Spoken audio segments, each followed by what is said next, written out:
It was supposed to be just another ordinary day in Congress, the usual back-and-forth bickering, the partisan clashes, and the ever-present feeling that nothing would ever truly change. But that day, Jasmine Crockett was about to make her mark in a way no one saw coming. Crockett had been sitting in the back, calmly listening to Marjorie Taylor Greene's latest tirade on the House floor. The Republican representative from Georgia was in her element, weaving her usual web of falsehoods, distorting facts, and twisting narratives that seemed to have no foundation in reality. But this time, Crockett wasn't just going to sit back and let Greene run rampant. Greene had been targeting everything from the COVID-19 pandemic to vaccine mandates, spreading misinformation that had made its way through social media, rallying the far-right base. Her words had power, or at least, they did. But Crockett had had enough. She had done her homework, and she was prepared. As Greene's speech reached its climax, Crockett stood up, interrupting the flow of rhetoric. The room went silent. The usual chorus of groans and eye rolls quieted as all eyes turned toward her. "Hold on a second, Marjorie," Crockett said, her voice steady but filled with unmistakable intent. "You just said something that isn't true.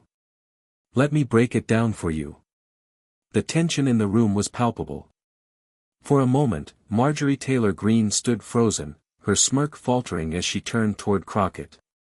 It was clear she hadn't expected to be challenged so directly, especially not in front of the cameras.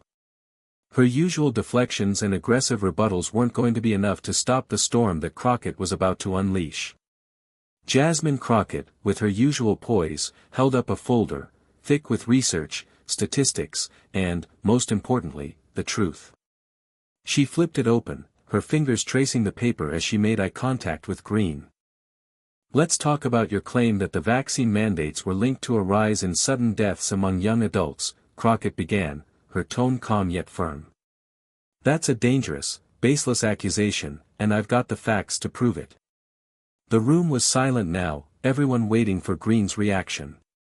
Crockett's voice continued, growing more confident as she laid out the undeniable truths, peer-reviewed studies, data from medical experts, and government health reports that had disproven every single claim Greene had made about the vaccine. "I've got the reports right here, Marjorie," Crockett said, tapping the folder. "The numbers you keep quoting are completely inaccurate. What you're doing is spreading fear based on false information, and that's reckless." Greene's face flushed with anger, her eyes narrowing as she tried to mask her discomfort. She wasn't used to being called out like this, especially not by someone as unflinching as Crockett. She opened her mouth to retort, but Crockett was already ahead of her. "Before you try to dismiss the facts, let me remind you that your own office sent out a press release earlier this year that," Crockett paused, glancing down at a specific paper from the folder, "quoted the exact same sources you're now claiming to discredit. Are you really trying to say that your own office was wrong?" The room buzzed with murmurs, the weight of Crockett's words hitting Greene like a freight train. The air seemed to thicken as Greene fumbled for a response, her usual confidence slipping. She had been caught in a lie, and there was no quick way out. Her fingers trembled as she gripped the edge of the podium, her knuckles whitening with the effort. For the first time in a long while, Greene seemed unsure of herself. Her mouth opened and closed as if she was trying to find the right words, but they weren't coming. The carefully constructed persona of the unapologetic firebrand who thrived on chaos and conflict was cracking before everyone's eyes. Jasmine Crockett didn't let up. "You're not just misleading people, Marjorie," she continued, her voice ringing out with authority. "You're playing with people's lives, and that's something I won't stand by and let you do. Not today, not ever." Greene's eyes darted around the room, looking for any kind of support, but the silence was deafening. Her allies were nowhere to be seen, and the cameras, which had once captured her every bold claim, now seemed to be closing in on her, highlighting her every moment of hesitation. Then, the first crack appeared. "Look, I don't know where you got your information," Greene began, trying to regain control of the narrative, but her voice wavered. "No, Crockett interjected, holding up a hand. "You know exactly where I got it. It's public information.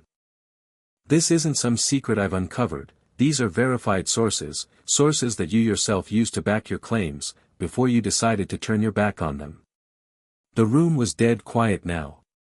Even some of Greene's most loyal supporters in the back seemed to shift uneasily in their seats, their expressions betraying doubt. Marjorie's face reddened further, the panic creeping in as she struggled to piece together her next defense. "This is a witch hunt." Greene finally snapped, trying to regain some semblance of the fiery rhetoric she was known for. But it lacked conviction. The words sounded hollow, as though she was only trying to convince herself. The room seemed to hold its breath. Greene's words hung in the air, but there was no force behind them anymore. The accusation of a witch hunt fell flat, and Crockett could see it.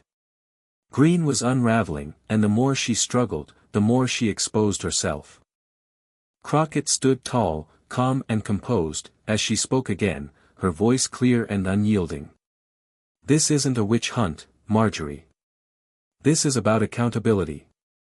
She looked directly into Greene's eyes. "You've used your platform to spread lies, to prey on people's fears. And when the truth comes knocking, you're panicking. You're trying to make yourself out to be the victim, but you're not the victim here. The people who have listened to your falsehoods, they're the victims." A ripple of agreement passed through the room, some of Greene's supporters visibly squirming in their seats, others casting uneasy glances at one another. They knew Crockett was right, even if they didn't want to admit it. Greene's face twisted into an expression of desperation as she sputtered for a defense. "I've been fighting for what's right.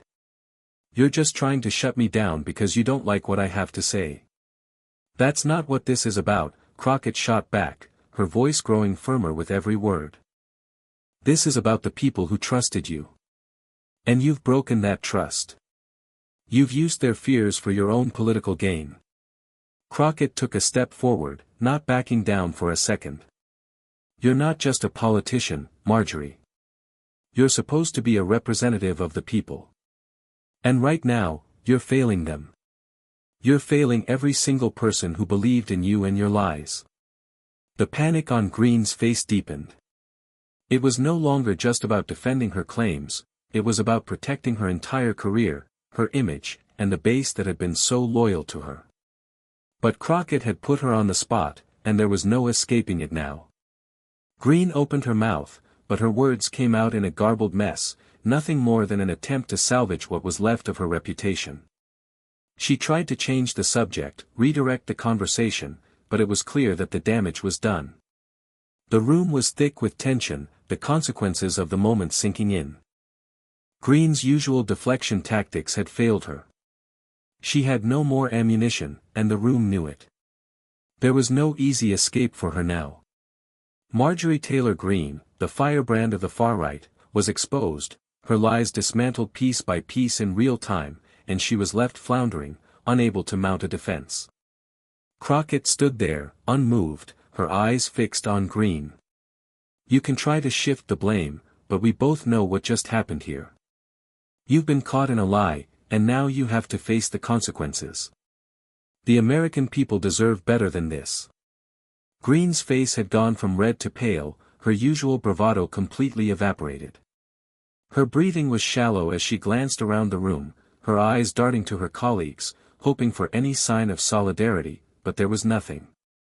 Not even the far-right allies who often rode her coattails were stepping in to help. They were all watching her crash and burn, some with quiet satisfaction, others with grim resignation.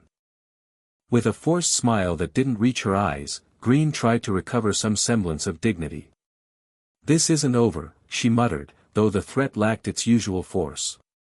"You can't silence me." But it was too late. The damage had already been done. Crockett wasn't finished. "Oh, I'm not trying to silence you, Marjorie. I'm just giving the people a chance to hear the truth. Let's see how long that truth holds up once the media gets a hold of this." Her words echoed through the room, and just like that, Greene's fate was sealed. The damage would spread beyond the House floor, out into the media, the public, and her constituents. The viral moment had already begun to circulate on social media, and soon, clips of her panic would be replayed on news outlets across the country. As Greene stood there, fumbling for her next move, Crockett turned toward the back of the room. The cameras had already started rolling. The world was watching. The news broke like wildfire. Within hours, clips of Greene's unraveling were everywhere. News outlets picked up the footage, and social media exploded with reactions. Marjorie Taylor Greene had always been controversial, but this time, the spotlight was on her for all the wrong reasons. The viral clip of her floundering under Crockett's scrutiny painted her not as a fighter for conservative values, but as someone who couldn't handle the pressure of truth. Crockett, on the other hand, became an instant hero for those seeking accountability in politics. Her calm, fact-driven approach, contrasted against Greene's panicked meltdown, had been a turning point. She had called out the lies, exposed the dangerous rhetoric, and stood firm in the face of a right-wing figure who had long thrived on chaos and misinformation. But Greene wasn't done yet. Behind closed doors, she was already planning her next move. She would double down, of course, as she always did. The far right had a way of rallying behind those who could present themselves as martyrs, and Greene was no exception. But the cracks in her armor were now visible to everyone, not just her critics, but her own allies as well. In the days that followed, public opinion shifted. Crockett received waves of support, particularly from those who were fed up with the political games and the manipulation of facts.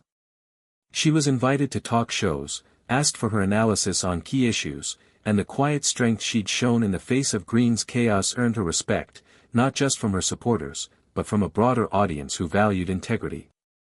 But while Crockett's star rose, Greene's popularity began to wane. Her social media following shrunk, her donors hesitated, and the backlash against her false claims grew louder. This moment, once thought to be just another chapter in the circus of American politics, would go down in history as a turning point, a reminder that even the loudest voices in politics can be brought down by the truth. As the dust settled, Crockett could only look forward. She had taken down one of the loudest, most dangerous voices in Congress. But she knew the fight was far from over. There would always be more lies to expose, more dangerous rhetoric to call out. And she would be ready. The fallout from the incident on the House floor had only intensified as days passed.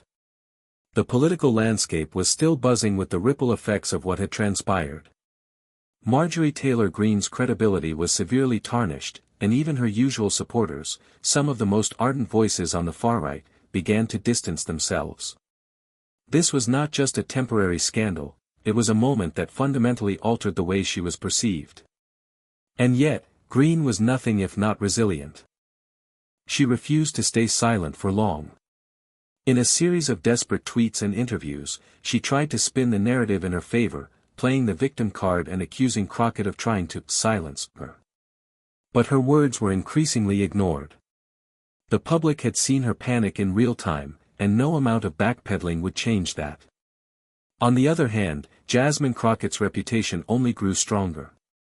She became a symbol of accountability in a time when truth seemed to be in short supply. Her calm demeanor in the face of Greene's chaos earned her admiration across party lines.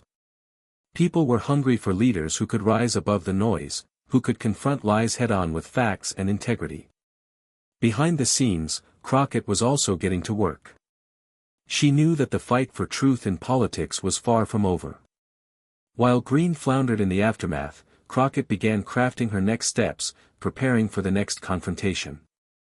There was always another politician spinning falsehoods, always another issue that needed attention. She wasn't going to rest on her laurels. Greene's situation only worsened when a group of bipartisan representatives called for an ethics investigation into her conduct, focusing on the spread of misinformation and the potential harm it caused. Though Greene attempted to rally her base, claiming that the investigation was politically motivated, the tide had shifted. The pressure from within her own party was mounting, and Greene, once the darling of the far right, found herself isolated. For Crockett, it was a bittersweet victory. She had exposed the lies, and the truth had prevailed, but she knew that exposing one lie would never be enough. There would always be more. The battle for truth in politics was an ongoing war, and Crockett had just won one crucial battle. but she was already looking ahead to the next. In the weeks that followed, Greene remained a shadow of her former self, her influence waning. Crockett, meanwhile, continued to build her platform, and her reputation as someone willing to take on the hardest battles, no matter the cost, only grew. The political world was watching, and Jasmine Crockett had proven she wasn't afraid to stand up to anyone, no matter how powerful they were. Months had passed since that fateful day on the House floor, but the impact of that moment had never faded. Marjorie Taylor Greene, despite her desperate attempts to regain control, had failed to shake the perception of her as the embodiment of political chaos. The investigation into her actions had gained momentum, and though her loyalists continued to defend her, it was clear that her influence was irreparably damaged. Meanwhile, Jasmine Crockett's star had only continued to rise. The public now viewed her not just as a congresswoman but as a symbol of political integrity. She became the go-to voice for reason, often called upon to comment on key issues, and her social media presence was flooded with support from those who admired her dedication to truth. The constant barrage of misinformation had created a hunger for leaders who could take a stand, who could rise above the noise and address the real issues. But Crockett was careful. She knew the political landscape was always shifting, and her success wasn't guaranteed. She stayed focused on the work, advocating for policies that would bring about real change and continuing to challenge the false narratives that so often dominated the discourse.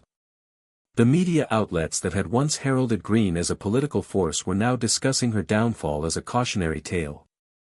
Meanwhile, Crockett's name became synonymous with the kind of leadership that people wanted. It wasn't about making waves for the sake of it, it was about being true to the values that mattered most. It wasn't just about the moment of triumph over Greene anymore, it was about what Crockett represented, a beacon of truth in a time where political deception had become all too commonplace. And as she looked toward the future, Crockett knew that her fight wasn't just about one opponent or one scandal, it was about the long-term battle to restore trust and integrity to a fractured political system. Jasmine Crockett had done more than expose Greene's false claims. She had sparked a movement, one that said the truth still mattered. And in the world of politics, that was no small victory.